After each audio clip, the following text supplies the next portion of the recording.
Ma olin täiesti kohe kindel, et ma tahan käsi külge panna. Ma isegi ei kahelnud, ma tegin kohe, registreerisin ennast ära, sest et esimest korda elus ma tunnen, et reaalselt midagi võiks ära teha Võrumaal inimestega koos, kes tahavad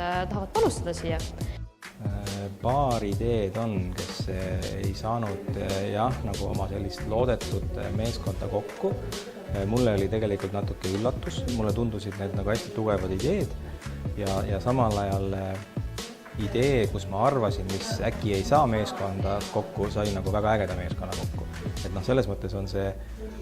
loometalgute või see häkatoni formaat ongi selline natukene nagu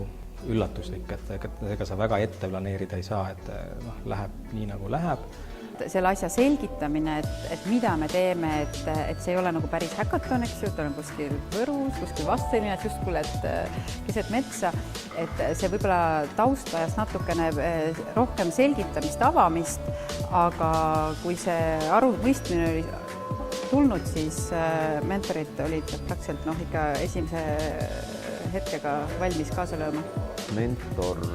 oskab tihtipeale nagu õigeid kohti nagu välja tuua ja juhtida võib-olla tähelepanu, et milles me võib-olla keskendume kas ebaolulisele või mingitele ebareaalsetele asjadele ja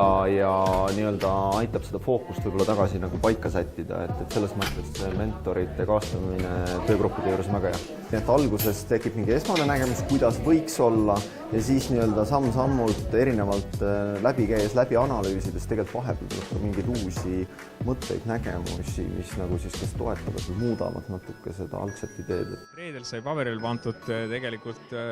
võimas unistus, võimas visioon, eks ole, lõpuks jäi järgi nii palju. Aga mulle õudselt meeldib see, et see sama nii palju on kõige esimene samm, mis selle suure visioonini üldse hakkab kohe viima, sest see teebki selle üldse liikumise reaalseks. Ja nii, et see meetod on minu jaoks nagu ääretult jõhker, sest see on kohutavalt väsitav, eks ole, see frustreeriv, sind lastakse põhja, sinu ideid sind kritiseeritakse ja nii edasi, eks ole, aga see ja lõpuks antakse sulle ainult 3 minutit oma suurepärase idee presenteerimiseks, eks ole, aga see sunnib sind ikkagi nii täpselt läbi mõtlema kõik asjad. Nagu me siis siin ka korduvalt rõhutasime, et siis koostöö,